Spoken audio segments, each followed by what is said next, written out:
নমস্কার, প্রত্যেককে জানাই স্বাগতম। আলোচনা করছি কালপুরুষের রাশিচক্রে তৈরি হওয়া একটি বিশেষ যোগ সম্পর্কে, যে যোগটি হলো অঙ্গারক যোগ। আপনারা ইতিমধ্যেই শুনেছেন যে কালপুরুষের রাশিচক্রে এপ্রিল মাসের 23 তারিখ থেকে শুরু হচ্ছে রাহু এবং মঙ্গলের বিশেষ সংযোগ। এই সংযোগটিকে বলা হয় অঙ্গারক যোগ। কালপুরুষের রাশিচক্রের বিভিন্ন রকম যোগের কথা আপনাদের এর আগে আমি আলোচনা করে শুনিয়েছি। আজকেও আমরা রাহু মঙ্গলের এই অঙ্গারক যোগ সম্পর্কে আলোচনা করব। তবে প্রথমেই যে বিষয়টি আপনাদেরকে অবগত করাতে চাই সেটি হলো, বিভিন্ন রকম যোগ থাকে। কিছু যোগ ডেস্টিনি মেকআপ হিসেবে যেমন আমাদের সহায়তা করে, আবার কিছু যোগ যারা ডেস্টিনি ব্রেকার হিসেবে আমাদেরকে নানা রকম দুর্দশা বা অশান্তির মধ্যেও পর্যবসিত করে। রাহু মঙ্গলের অঙ্গারক যোগ তার যেমন পজিটিভ আঙ্গিক আছে, তার কিন্তু বেশ কিছু নেগেটিভ আঙ্গিকও আছে। যেমন আমরা পজিটিভ আঙ্গিকগুলো খুব সহজভাবে সরলভাবে গ্রহণ করে নেব, ঠিক তেমনই কিছু কিছু দিন আমাদেরকে থাকতে হবে অনেক বেশি সতর্ক, এবং সেই সতর্কতা অবলম্বনের মাধ্যমে এবং পজিটিভ বিষয়গুলো গ্রহণের মাধ্যমে আমরা তরতর করে আরো এগিয়ে যাব। কোন সময়টিতে সচেতন থাকবে, বা এই 40 দিনের যে গ্রহ সঞ্চার বা 40 দিনের গ্রহ সংযোগ, সেই 40 দিনের মধ্যে কতদিন আপনাদের ভালো ফল দিতে পারে, সমস্ত বিষয় নিয়ে আলোচনা চলবে কর্কট রাশির জাতক জাতিকাদের জন্য। প্রথমেই বলে রাখি, কর্কট রাশির নবম ভাবে এগুলো সংযোগ তৈরি হচ্ছে, এবং কোণে এই সংযোগ তৈরি হওয়ার কারণে বা ত্রিকোণে এই ধরনের সংযোগ তৈরি হওয়ার কারণে কর্কট রাশি কিন্তু বেশ প্রভাবিত হবে। ভালো দিক থেকেও প্রভাবিত হবেন, এবং কয়েকটি বিষয়ে একটু নেগেটিভ ভাবেও প্রভাবিত হবে। কোন কোন বিষয়ে প্রভাবিত হবেন চলুন আলোচনা করি। প্রথমেই বলে রাখি, নবমে এখনো সংযোগ তৈরি হচ্ছে, এবং মঙ্গল গ্রহের নবমে অবস্থান, সঙ্গে রাহু যুক্ত হওয়া, আধ্যাত্মিক ইত্যাদি ইত্যাদি বিষয় নিয়ে বিভিন্ন রকম মতামত পোষণের সময় হয়তো বর্তমানে কর্কটের আসতে চলেছে, যার মধ্যে আমরা লক্ষ্য করতে পারবো 40 দিনের মধ্যে 6 দিন বা 7 দিন একটু সমস্যা প্রবণ সমন্বয় তৈরি করবে। কোন বিষয়ে? বিশেষ করে আধ্যাত্মিক চেতনা সংক্রান্ত, বিশেষ করে পিতার স্বাস্থ্যকে কেন্দ্র করে, বিশেষ করে মায়ের স্বাস্থ্যকে কেন্দ্র করে, কিংবা এই সময় আমাদের বিশেষ বিশেষ সচেতনতা রাখতে হবে স্থাবর সম্পত্তি ইত্যাদি ইত্যাদি বিষয়ের ক্ষেত্রে। কবে থেকে? দেখুন, 23 এপ্রিল মঙ্গল প্রবেশ করবে মিনে। কোন নক্ষত্রে অবস্থান করবে সেটি পূর্ব ভাদ্রপদ, এবং 15ই মে মঙ্গল প্রবেশ করবে যে নক্ষত্রটিতে, সেটি হচ্ছে রেবতী। যে রেবতী নক্ষত্রেই বর্তমানে অবস্থান করছেন রাহু। তো রাহু এবং মঙ্গলের এই যে সমর বলতে পারি, সেটির প্রভাব আমরা 15ই মে থেকে 21শে মে পর্যন্ত পাবো, মানে 6টা দিন। আর এই 6টা দিনই আমরা রাখবো সাবধানতা। বাকি দিনগুলিতে কিন্তু কোনো না কোনোভাবে মঙ্গল প্রভাবিত করবে আপনাদেরকে পজিটিভ দিকে। যেমন দেখা যাক মঙ্গলের প্রথম দৃষ্টির ফলাফল আমরা কেমন পেতে পারি। মঙ্গলের প্রথম দৃষ্টি অর্থাৎ চতুর্থ দৃষ্টি, যেটি আপনাদের রাশির দ্বাদশে তৈরি হতে চলেছে। এর প্রভাবে কি তৈরি হবে? যারা বিদেশে যেতে চাইছেন, যাদের বিদেশে যাওয়ার একটা প্রবল ইচ্ছা বা আকাঙ্ক্ষা রয়েছে কর্মসূত্রে, কারণ মঙ্গল দশমপতি, এবং এক্ষেত্রে আপনারা চাইছেন বিদেশে যাওয়ার জন্য, বিদেশে গিয়ে কিছু ভালো ফলাফল অর্জনের জন্য, তাহলে কর্কটের ক্ষেত্রে যারা কর্মসূত্রে বিদেশে যেতে চাইছেন তাদের সময় কিন্তু শুভ হবে। দ্বিতীয়ত, যারা কারোর মাধ্যমে যেতে চাইছেন তাদের ক্ষেত্রেও আমরা কিন্তু পজিটিভিটি পাবো। যারা হায়ার লেভেলের এডুকেশনের জন্য বিদেশে যেতে চাইছেন, হায়ার লেভেল এডুকেশন বলতে কি, আপনি রিসার্চ করতে চাইছেন, আপনি সেখানে গিয়ে আপনার যে এডুকেশনটাকে আরেকটু ফ্লারিশ করার প্রচেষ্টা করছেন, তাদের ক্ষেত্রে কিন্তু আমরা আরো বেশি ধনাত্মকতা লক্ষ্য করতে পারবো। মোটামুটি 23শে এপ্রিল থেকে 15ই মে পর্যন্ত সময়কালে বিদেশ সংক্রান্ত বিষয়ে যারা যেতে চাইছেন, এবং অবশ্যই কর্মজীবনকে কেন্দ্র করে, কিংবা যারা এডুকেশনকে একটু হায়ার লেভেলে নিয়ে যাওয়ার জন্য যেতে চাইছেন, 9th হাউস কিন্তু এডুকেশনের ঘর, এটা কিন্তু বললে চলবে না। তাহলে যারা হায়ার লেভেল এডুকেশনের জন্য যেতে চাইছেন তাদের ক্ষেত্রে কিন্তু ধনাত্মকতার মানটা বৃদ্ধি প্রাপ্ত হবে। যারা রিসার্চে যুক্ত রয়েছেন বর্তমানে, সেই সমস্ত রিসার্চারদের ক্ষেত্রেও আমরা পজিটিভিটি পাবো। তবে অনেকেই রয়েছেন ফরেনে, যাদের ঠিক ট্রেনারের সাথে মতটা এক হয় না, মতানৈক্যর জায়গা চলে আসে আপনার সুপারভাইজারের সাথে বা আপনার গাইডের সাথে একটা ডিস্টারবেন্স বারবার আপনি ফিল করেন বা ফেস করেন। এই ধরনের সমস্যায় যারা জর্জরিত রয়েছেন, এই ধরনের সমস্যার মধ্যে যারা অ্যাটাচ রয়েছেন, আমি মনে করি তাদের ক্ষেত্রে কিন্তু পজিটিভিটি 23শে এপ্রিল থেকে 15ই মে পর্যন্ত আসবে। 15ই মের পর থেকে 21 তারিখ পর্যন্ত যে 6টা দিন, এই 6টা দিন আপনাদেরকে থাকতে হবে বিশেষ সাবধানে বা সচেতনভাবে। কেন? কারণ এই সময়ে যেকোনো ডিসিশন, বিদেশ যাওয়া, ট্রেনারের সাথে সম্পর্ক, education related problem, professional related problem, এগুলো কিন্তু আসতে পারে। তাহলে যে শুধুমাত্র বিদেশ গেলেই হবে না, এই 6টা দিন বা 7টা দিন আপনাদেরকে সচেতনতাও রাখতে হবে এবং এই সময়ে কিন্তু ছোটখাটো চোট আঘাত লাগা বা যেকোনো ধরনের ভুল ডিসিশন নেওয়া, যেকোনো কারণে তর্কে জড়িয়ে পড়ার পর সেটি থেকে একটা হাতাহাতির পর্যায়ক্রম তৈরি হওয়া, এই বিষয়গুলোও তৈরি হতে পারে। আমরা চেষ্টা করব যাতে এই ধরনের বিষয় তৈরি না হয়। এই কারণে আমরা 6টা দিন খুব সচেতনভাবে থাকবো। আমি প্রত্যেক কর্কট রাশির জাতক-জাতিকাদের আ জানাবো বা প্রত্যেক কর্কট রাশির জাতক-জাতিকাদের পরামর্শ দেব হনুমান চালিসা রেগুলার বেসিসে পাঠ করার জন্য। প্রত্যেকদিন ৩ বার অন্তত পাঠ করার চেষ্টা করুন। যদি আপনার পক্ষে পসিবল হয় ৯ বার বা ১০৮ বার করতে পারলে তো অতিরিক্তই ভালো। আচ্ছা, এর পরের বিষয়টি হচ্ছে মঙ্গলের ৭ম দৃষ্টি আপনার রাশিতে দিয়ে। তার মানে যোগাযোগ বাড়বে। কোন সূত্রে যোগাযোগ বাড়বে?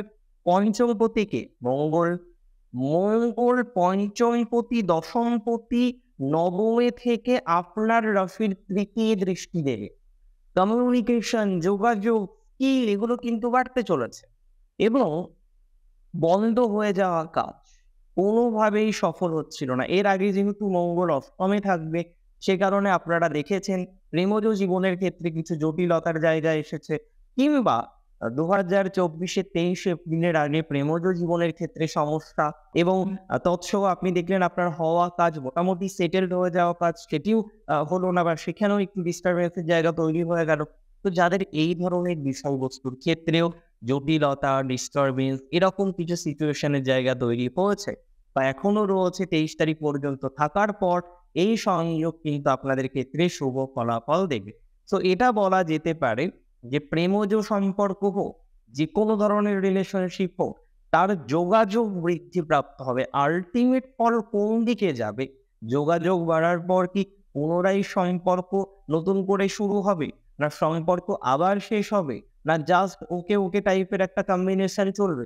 সমস্ত বিষয়ে কিন্তু ডিপেন্ড করবে। আমি মনে করি যোগাযোগ বৃদ্ধিপ্রাপ্ত হবে এবং অনেক ক্ষেত্রেই কর্কট রাশির জাতক-জাতিকাদের প্রেমজ সম্পর্কগুলো থেকে আমরা ধনাত্মক ফলাফল কিন্তু পাবো, সেটি নিয়ে কোনো সন্দেহ নেই। তবে কর্কটের প্রেমজ জীবন সম্পর্কে আলোচনা করতেই বেশ কিছু সময় দেখি আমরা যে বিভিন্ন রকম প্রবলেম আসে। দেখুন, কর্কট প্রেমের ক্ষেত্রে অতীব সৎ। যখন যার সাথে তখন তার সাথী। এদের মধ্যে এই ধরনের নেগেটিভিটি একদমই দেখা যায় না যে এরা সম্পর্ক রেখেছে একজনের সাথে, আরেকজনের সাথেও সম্পর্ক রেখেছে বা ডুয়ালিটি রাখছে। হ্যাঁ, একটা বিষয় মাথায় রাখতে হবে, অনেক সময় দেখা যায় কর্কটের জীবনে একের বেশি সম্পর্ক যোগ আসে, কিন্তু এরা এথিক্সটাকে বজায় রাখে। যার সাথে সম্পর্ক যখন থাকে তার সাথেই সম্পর্ক রাখার চেষ্টা করে। তবে কর্কটের বর্তমান সিচুয়েশনে এই সম্পর্কজনিত বিষয়টা মোটেই স্টেবল হতে চাইছে না এবং এটা কয়েক মাস ধরে ভুগছেন, কেউ ২৩ থেকে ভুগছেন। নানা রকমের মেন্টাল প্রেশার, নানা রকমের মানসিক যন্ত্রণা এগুলো বারংবার কর্কট রাশির জাতক-জাতিকাদের আসছে। আপনি যদি আমায় প্রশ্ন করেন এই জায়গাগুলো কতটা রেকটিফাই করা যেতে পারে, কতটা রিকভার করা যেতে পারে, আই স্ট্রংলি বিলিভ কর্কট রাশির জাতক-জাতিকাদের এই ধরনের বিষয়বস্তু থেকে পজিটিভিটি বৃদ্ধিপ্রাপ্ত হবে বা ধনাত্মকতার জায়গা আমরা কিন্তু তৈরি করতে পারবো। What next? এর পরে খুব ভালোভাবে বুঝবেন ৩য় থেকে শুধু আমরা শুধুমাত্র কমিউনিকেশন দেখি তা নয়, সহোদরকে দেখি। তাহলে কর্কট রাশি যে সমস্ত সহোদররা সমস্যার মধ্যে আছেন, জটিলতার মধ্যে আছেন, তাদের ক্ষেত্রেও আমরা ইমপ্রুভমেন্ট দেখবো এই সঞ্চারের ফলে। বীরত্ব বৃদ্ধিপ্রাপ্ত হবে। যে কাজটা হয়তো আপনি একটু জোর দিলেই হয়ে যেত, সেই কাজটা হয়তো আপনি জোর দিচ্ছেন না বলেই হচ্ছে না, সেই ধরনের কাজ কিন্তু কমপ্লিট হওয়ার মতো অবকাশ থাকবে রাশিটি যদি আপনার হয়ে থাকে কর্কট। কর্কট রাশি জাতক জাতিকাদের ক্ষেত্রে আমরা লক্ষ্য করতে পারবো কোনো জমি বা বাড়ি বা কোনো স্থাবর সম্পত্তি সেটি বিক্রি করার চেষ্টা করেও আপনি ফেলিওর হয়েছেন, আপনি ব্যর্থ হয়েছেন, বাট বারংবার চেষ্টা করেছেন যে না এই ধরনের বিষয়বস্তুগুলোকে একটু কারেক্ট করতে হবে বা সঠিক দিকে নিয়ে যেতে হবে। আই স্ট্রংলি বিলিভ এই ধরনের বিষয়বস্তুর ক্ষেত্রে ধনাত্মকতার বহিঃপ্রকাশটা বাড়বে, ধীরে ধীরে আপনি উন্নতি করতে পারবেন। এবং প্র্যাকটিক্যালি বলতে হলে যাদের প্রবলেম রয়েছে, ভাড়াটিয়া নিয়ে সমস্যা বা নিজে ভাড়া বাড়িতে থাকেন, এখন একটা স্থাবর প্রপার্টি তৈরি করতে পারেননি, বা একটা স্থাবর প্রপার্টি আছে সেটি নিয়ে একটা পন্দাও চলছে, বা ফ্ল্যাটের জন্য টাকা দিয়েছেন সেই টাকাটা পাচ্ছেন না, ফ্ল্যাটটাও পাচ্ছেন না, সেই ফ্ল্যাটের যা অবস্থা হয়তো রেডি হতে হতে এখন 10 বছর লেগে যাবে। তো এই ধরনের সিচুয়েশনের মধ্যে যারা রয়েছেন, আমি বলে দিই কর্কট রাশির ক্ষেত্রে পজিটিভিটি নিশ্চিতভাবেই থাকছে। নবমস্ত মঙ্গলের অষ্টমতম দৃষ্টি থাকছে চতুর্থে। সো এই জায়গাটা কিন্তু অনেকের ক্ষেত্রে ল লিটিগেশনের থ্রু দিয়ে সলিউশন হবে। এটা নয় যে খুব স্মুথ ভাবে প্রবলেমটা মিটে যাবে। কোথাও ল লিটিগেশন থ্রু দিয়ে সলিউশন হবে, কোথাও কোনো হেল্পিং হ্যান্ড, পাড়ার কোনো দাদা, কোনো বড় পলিটিশিয়ান তাকে ধরে বিষয়টা হয়তো সর্ট আউট হলো।